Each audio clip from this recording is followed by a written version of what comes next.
The sound you hear is what some experts claim to be a Bigfoot scream. Recorded in the state of Washington by a group of campers in 1971, it is regarded as the highest quality audio of the creature ever captured.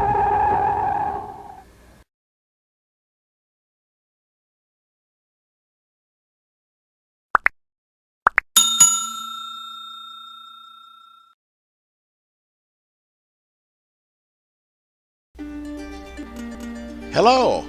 Welcome to Bigfoot Real Encounters. We're glad to have you stop by. We'd also like to take this time to invite you to share your encounter. You can send your stories to the email bfrealencounters@mail.com, where we will feature your story with all of the respect that it deserves. So send your stories in, bfrealencounters@mail.com. We look forward to hearing from you and your great stories soon.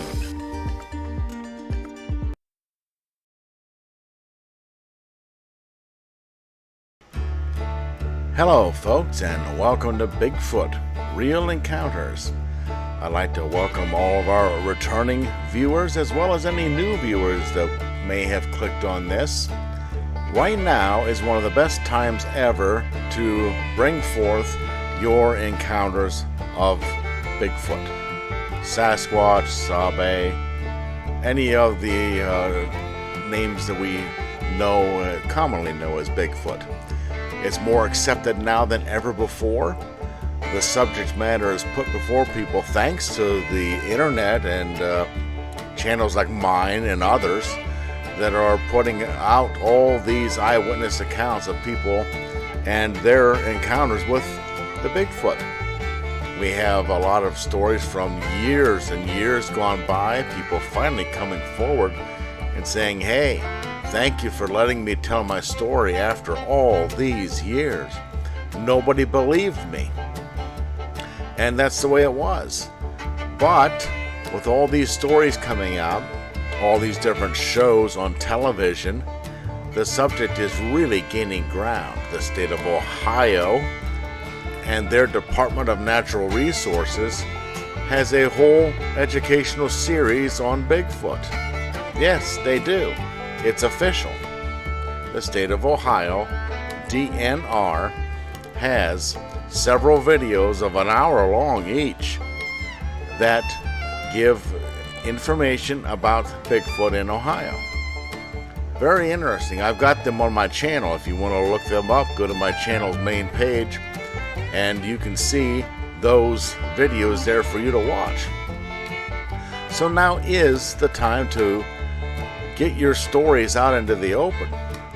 Many people who have encounters with the Bigfoot have troubles.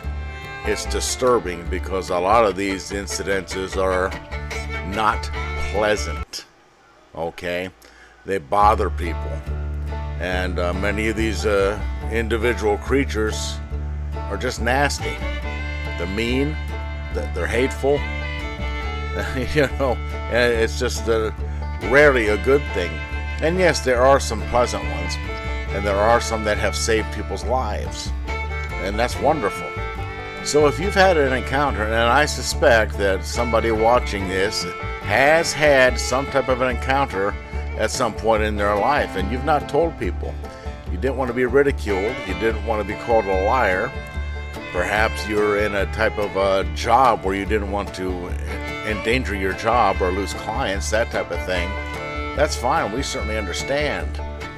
But right now is a very good time to let loose of that story. It's more accepted, as I said. And if you want to send it in to us, I'll narrate it and we'll keep it anonymous for you. Or I can just call you Bob, whatever. But however you want to do it, it can be helpful to you to get it off your chest, okay? And we want to help you do that. We also want to help the rest of the people who've not heard much about this, who still think it's a joke, to be able to go out into the wilderness and be prepared to have that family picnic and keep a little bit closer eye on their children, just to scan the edge of the woods, just in case. and to be able to know how to react and to have some type of understanding of what to expect should you do see something looking back at you. To know how to calmly react, and to know that sometimes it helps if you can pull yourself together, because it is frightening. If you can just say, hey, didn't know you was here, don't want to bother you, we're going to leave, and turn around and leave. You know, that's the type of information we need to get out to help people, okay? We can help you get your story off your chest. We can help the rest of the people with the details of information that you have to give to them. And we can help them by letting them be a lot more prepared when they go to that family picnic in the park, when they take that hike, when they go out to their favorite fishing spot and they hear the wood pieces cracking behind them and footsteps, as I did. Okay? So, let's get the story sent in. bfrealencounters at mail.com. Alright, let's look in the state of Virginia. And we have one here from the summer of 1990 in the month of August in Giles County, Virginia. And this one reads, my girlfriend had come to town for the weekend, and we had gone up to the abandoned fire tower on Butt Mountain to go hiking and camping for the weekend. We arrived there early on a Saturday morning and set up our tent and did some exploring around the campsite, since it was her first time there.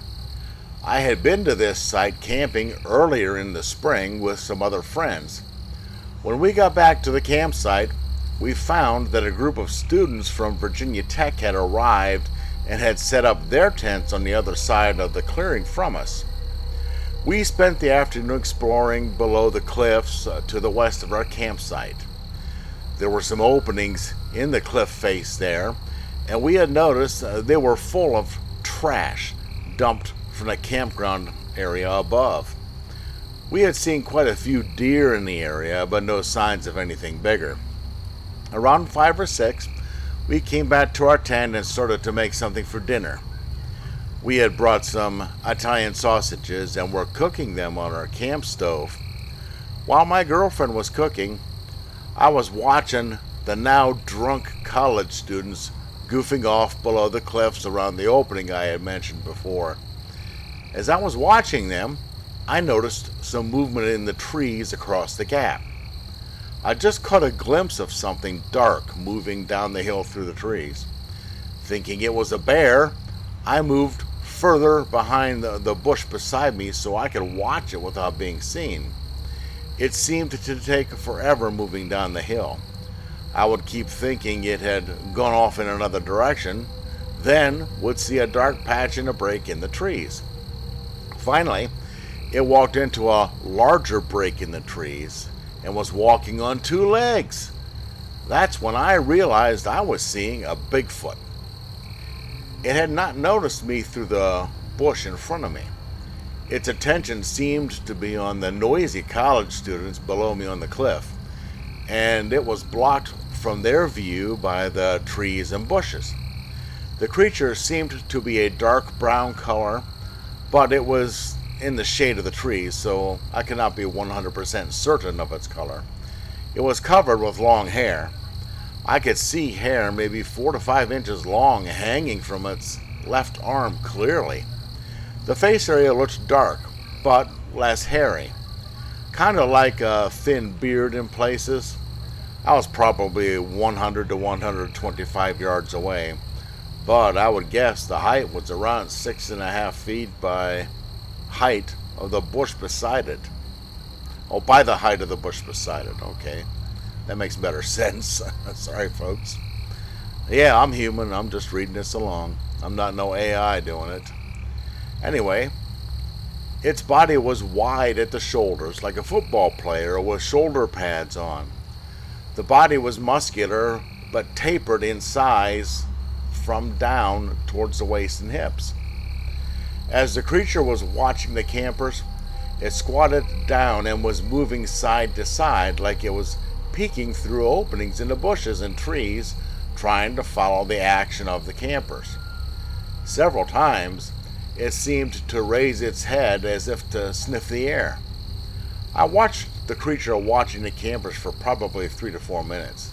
Then it must have realized I was there, and it turned to look towards me. When it turned, I could see it had no neck. It had to turn its entire upper body towards me. As soon as it saw me, it froze for maybe 5 to 10 seconds. At this point, I could see the eyes were very dark and large looking. The nose looked more flattened than a human nose, but not exactly like an ape. The face seemed egg-shaped, with strong-looking jaws. I could not see much detail in the mouth or the lip area. After this, the creature moved behind some bushes and was blocked from my view. So I moved out from behind the tree I was at and moved forward some. I was hoping to get another glimpse of it, but only managed to see patches of something dark through breaks in the trees as I headed back up the hill on the other side. About this time, my girlfriend came up behind me and asked where the bear went. She had only caught a glimpse of something dark and figured I was just watching a bear. She wanted to know if it might come back that night and bother us. Since I didn't want to scare her, I didn't tell her that it was not a bear until the next day, after we had packed the car and headed down the mountain. I didn't hear anything around the campsite that night except the students camping nearby, and they were up most of the night partying. I guess I should tell you, until I moved from Virginia 3 years ago, I had spent most of my free time in the woods, camping or hiking. I grew up exploring the wilderness on my own and also with the Boy Scouts. I have a master's in biology and am well aware of what bear and all the other native animals to this area look like. There you go, folks. A credible witness with a master's degree in biology. So this wasn't some nut job, as some would call it, having one of those silly stories. Yeah, anyways, when somebody tells you they saw something, and you can take them at their word, okay? We need to do that anyways. We gotta have each other's back, okay? And this person told us what happened to him. His girlfriend saw it, and that's the way it is. We take you at your word.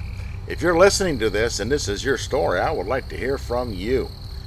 It mentions in here that you had another brief sighting in the Jefferson National Forest, not far from Pandipus Pond. And you've talked to other people in the area as well, it says, in some of the other areas of this encounter report on the BFRO. I would like to hear from you. So, if you happen to be listening to this, I would like to hear from you. bfrealencounters at mail.com. Give us some more information. Let's get the stories off your chest. Let's educate the people out there. They need as much information on these creatures as possible. We appreciate you writing that in, and I'm glad I got a chance to narrate it. All right. Before we go on to the next one, I want to encourage you to like, share, subscribe, hit the bell icon so that you're notified when other videos of mine come out. And check all the links in the description below. I am an Amazon affiliate. I've put some links to some Bigfoot themed items down below, some keychains, some of their soaps and t-shirts and the like. And I would get a small commission should you click on one of those and purchase something. And I personally would appreciate that. I get no income from YouTube. I'm too small for that type of thing. So let's take a look at some more encounters here. This one here looks very interesting, also in Giles County of Virginia, back in 2015 in August. It's rather short, but it has some details that we don't usually hear about, but I have heard of some that were similar to this. I've just not narrated any yet. Now this one reads, I saw a Sasquatch face to face at 24 feet. The details were shocking. It was large and hair-covered, looking at me, and I was frozen in place. It was behind a small rise in the ground, making only mid-chest to the top of its head visible. The hair was reddish-brown color and was short from the top of the head, getting longer down to the body. The short hair on the body was thinner and around 5 inches long. The arm hair was much longer at 18 inches. The face was hair-covered like a man's beard and lighter in color. The Sasquatch had the same look that I had, a surprised look. Eyes were open wide and mouth. I seen no teeth. The head was not cone-shaped. Eyes were brown and looking me up and down. The right arm was stuck out to the side with a bend. I didn't see any ears. The area had no birds or animal noises before the sighting. This was at a creek bottom just a mile or less from the New River. And that was short, but what I wanted to call your attention to was the surprised look on the Sasquatch face. It's actually kind of funny. They startled each other. I have heard other encounters on other channels that were being read by their hosts that stated that the Sasquatch was just as surprised and shocked to see the person as the person was to see it. And it's just kind of funny, but it does add another detail and another aspect of these being a living creature, showing these different reactions to humans, different emotions, different expressions on the face. And of course there's the familiar no sounds in the area before the sighting. That's very common, and we certainly don't understand that, but it seems to happen a lot with these eyewitness reports. And the other thing that I noticed in here that happens a lot in these was the person was frozen in place, couldn't move. And that happens a lot as well. Something that you need to be aware of if you're on a hike or fishing or whatever, and it gets real quiet, no animal sounds, it just goes dead, and you get that feeling and you're unable to move. I mean, be prepared. One of these beings is likely in the area, okay? So you need to understand that, and when that happens, try and control your emotions. And if you can speak out saying, hey, I didn't know you were here. We're not interested in bothering you. Please don't bother us. Or think it. Some think that they can read your mind. I don't know. Some people say they've had success thinking messages and having the creatures react to them. So I don't know. But I mean, it's worth a shot if you get that type of in that type of situation. So there we go, a short eyewitness encounter, which gives us some additional details that will help us along our way. And I've just discovered another media article about these, which I kind of like. I think they're interesting. They got the attention of the media, and this is written by the editor, Roger Williams of the Southwest Times. And these type of media articles don't seem really to make fun of them a lot, like the evening news people that I've seen do. So let's go ahead and read this. It's titled "Unidentified Animal Spotted This Week," and it's from September 9th, 2013. This eyewitness account was provided by Leroy Early of the Robinson Tract community. He says he was taking his dog out just at dusk Wednesday night, about 8:30 to 9 p.m., when he noticed a large furry animal standing in his backyard. He heard a rasping noise similar to a guttural grunt from the edge of the yard near the tree line that attracted his attention. He looked up and saw the creature standing upright that he estimated to be between 6 and 7 feet tall. The animal was covered in thick fur and apparently was investigating his chicken coop or the chicken feeder near the coop. His little dog scampered back toward the house in a whimpering, tail between her legs rush after seeing this unknown animal. He made haste to join her in the relative safety of his home and made sure his shotgun was nearby. He said it then ran quickly into the woods and out of sight, still on two legs. Later that evening, he and his wife heard what sounded like a thump in the trees close to his backyard. He insists this is a true account of what he observed that night. He stated that he would not have called to report this sighting had it not been for the picture published in the Southwest Times August 26. If there are other witnesses who have seen the strange animal roaming the mountains of this area, do not hesitate to pass this information on. All right, well, apparently there's an editor of the Southwest Times that takes it seriously and wasn't ridiculing. They want the information, and we certainly applaud that. But yeah, there's a guy out walking his dog and sees it standing in his backyard. I would have made it back to the house and had my shotgun at the ready also, because you never know about these creatures. They are a people, okay? And there are good ones, there's bad ones. There's nice ones, there's mean ones, there's hateful ones. And who knows, maybe it had an argument with the missus and he's just ticked off. And, you know, we don't want to get it in their way. We know they're very strong. They can uproot trees by the roots and just pull them out of the ground. And I don't particularly care to have one mad at me, okay? If he decides to go on a rampage, I mean, the door to my house isn't going to be much protection. So I guess we have that as a solace. For the most part, they do not hurt us. I mean, it's possible that once in a while there may be one that does do bad things. But for the most part, they don't.